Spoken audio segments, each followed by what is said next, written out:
Well, hey everybody out there in YouTube land. SOG.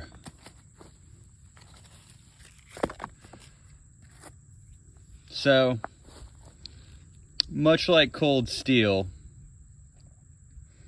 I've kind of gotten to that point where I don't really buy SOG. And I got this guy. This is the new SOG Nightshade. Made in China, 420 stainless steel. SOG Nightshade.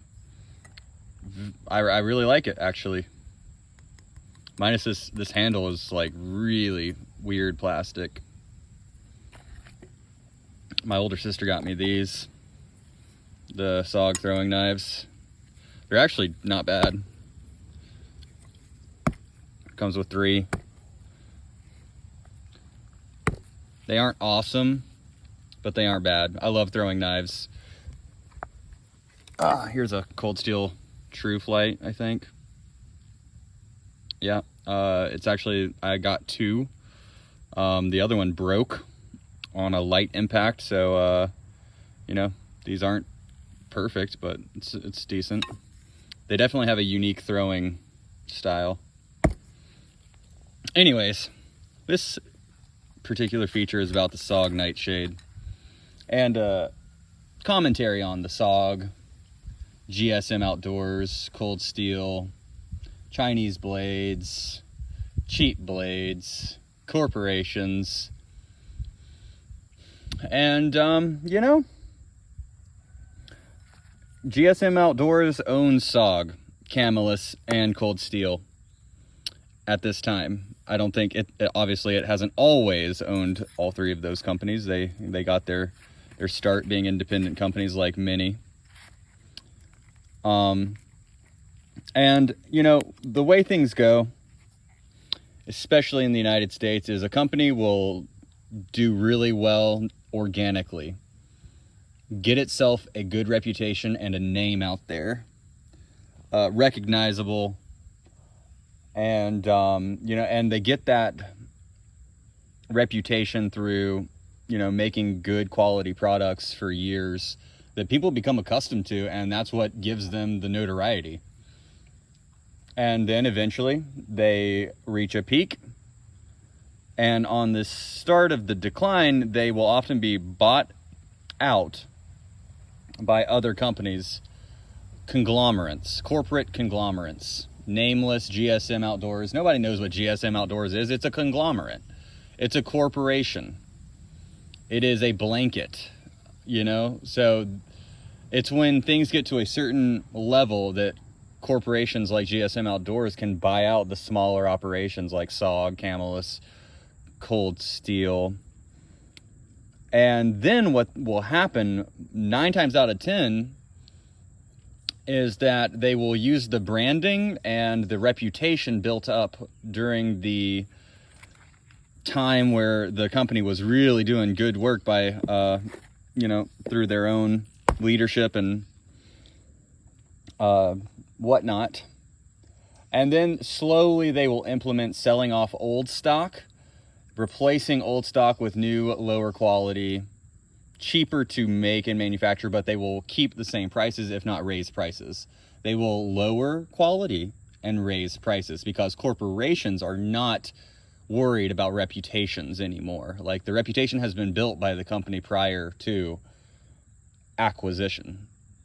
So what they rest on is the laurels of the reputation built by the company previous to acquisition. So Cold Steel had a huge fan base. SOG had a great reputation. Camillus as well, you know, really good knives, made in America, quality. Now, each one of these companies are crap Chinese, and not even good Chinese, because there is a lot of good Chinese made stuff out there. This is crap Chinese stuff. It's like you can buy off-brand knives that are absolutely excellent made in China, no problem. But I mean, for 20 bucks, this Nightshade, it's a lot like the old, you know, M-Tex that you could get for $15. You know, it's like, sure, for 20 bucks, whatever. It doesn't really matter what name is on it. Does not matter. But that's where cold steel used to be so cool, is you could get just awesome. I think these were like $15, and they are carbon steel awesome. Yeah, the first one I got broke in half for no reason, but this one's been used, abused, left out in the rain, and totally jacked, and it's been awesome. And so, yeah. What I'm saying is, you know, boycott or don't boycott, it doesn't really matter. This stuff is still going to be sold. You know, it's way better to try to support other companies that don't sell out like this. But I think of other brands that do this. It's not just the blade world. It's not just knife world. It is like all sorts of companies. And I look specifically to an outdoor gear manufacturing company that I used to love about 15 years ago, Arc'teryx. Loved Arc'teryx stuff. Like, I had a couple Arc'teryx t-shirts that I bought like with my hard-earned barista money back when I worked at a coffee shop. You know, didn't get shit for money, and I worked hard at long hours, and I didn't make a lot of money, but you know, I went and bought a great $30 Arc'teryx t-shirt, which was a lot of money for me back then. And I still have that t-shirt, even though it's ragged with holes, but it was made in Canada, and the quality was absolutely amazing. Perfect quality. About 5 years later, I bought another t-shirt. This was when they had moved operations to China. Still pretty good quality, but not as good. Didn't feel as good, wasn't as soft, whatever. And then about 5 or so years after that, I bought another of the same Chinese quality shirts, and it had just gone down and down and down over that course of 15 years, you know. It's like, and the same trajectory will happen with SOG, Cold Steel, Camillus, all of these things, because they're never going to improve quality and value. You know what I mean? It's always going to get worse from these three companies. So it's like, same with Arc'teryx. Like, you will never get a better Arc'teryx thing now than you did 15 years ago when their stuff was made in Canada. Same with Patagonia. Like, 15 years ago, Patagonia made stuff in Canada at the Canadian factories with really quality stuff, making really quality gear. Same with Arc'teryx, probably same factories involved, you know. And that's changed. Everything is outsourced to China. Everything is outsourced to Bangladesh. Everything is outsourced to India. You know, like, nothing is made in North America. So you have to, like, if you want that North American quality, you got to go with like small buyers or small vendors. And you're going to pay premiums. You're going to pay much, much more for the American-made quality. And that's things like, is it even better quality? I mean, that's a great point. Is it?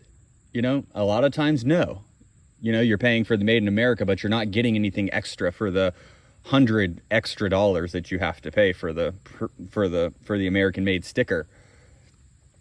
But I don't know. You know, just some things. But I guess ultimately what I'm saying is, like, a cheap knife will do just as much as a really expensive knife, you know, so it doesn't actually really matter. A knife's a knife's a knife. And, like, in the collecting world, or in the, you know, even in the using tools world, you want stuff that you're actually willing to use, you know, and a knife is a tool. And if you have $500 knives, you're not going to use them. You're not going to want to. They're going to be shelf knives, like display knives. Like, the knives you're going to use are these cheap $20 beaters that you don't care about because they have no sentimental value. You didn't have to do anything for them. $10 to $20 is a range of stuff that you do not care about. And I got this on pre-order before I'd even learned that SOG was owned by GSM. I learned that fairly recently, within the last few months.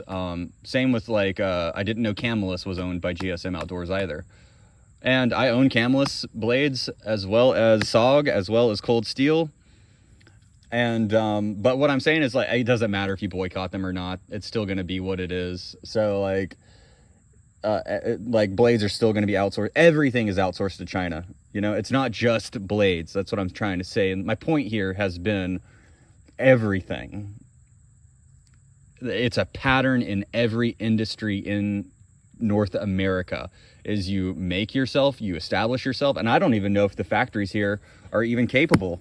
And, like, it's not even just, like, You can get down to just clothes, you know, like Fruit of the Loom factories used to be here in America, you know, making American cotton into 100% cotton socks. Good luck finding 100% cotton clothes at all anymore. And that natural fiber is a way better fiber, you know, because it biodegrades. It's more soft, it's more absorbent, it's more comfortable, it's more scent resistant.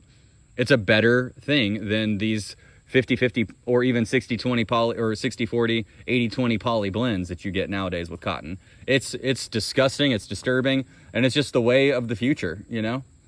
If you want 100% cotton clothes, you have to scour.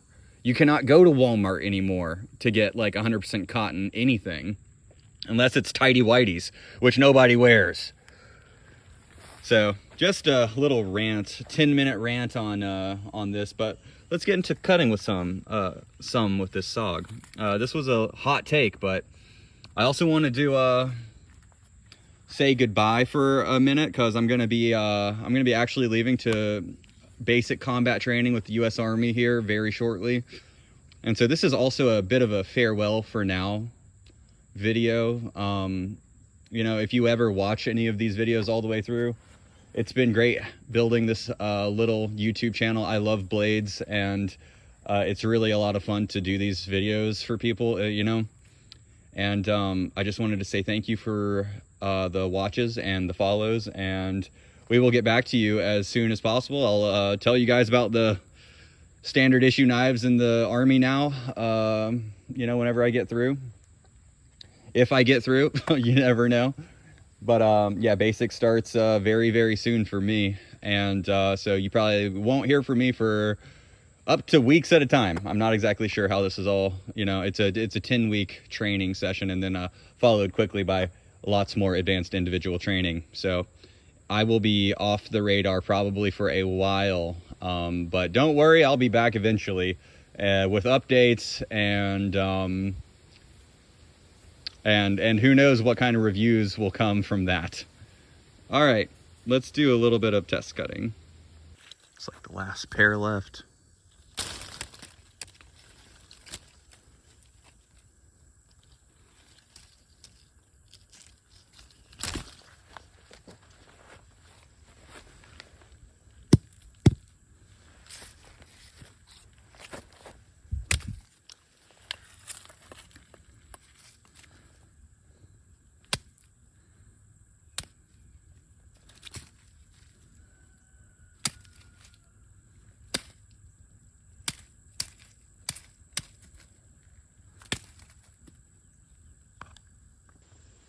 Rotten Banana, SOG Nightshade. Oh.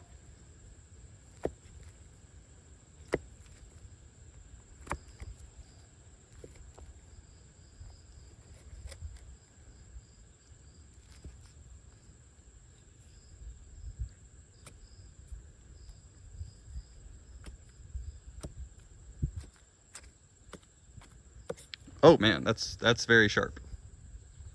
Very pointy. Really nice.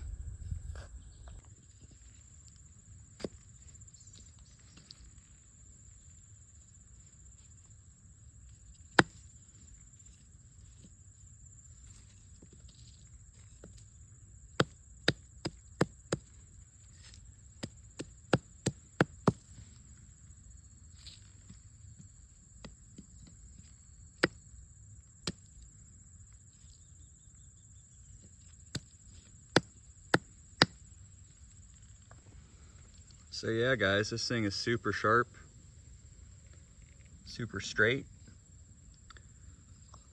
I think it was about 23 bucks, something like that, from Blade HQ.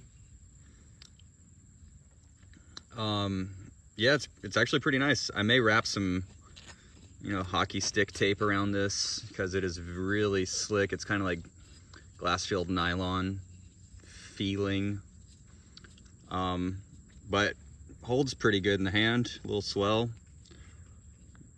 I would say, you know, it's probably better than that little Rough Rider I have as far as like filling your hand. And like, I have a big hand, so this actually gives me a little room to hold it. So I kind of like that, actually. And it's really sharp, really light. If you're needing like a little boot knife type situation, this would be great.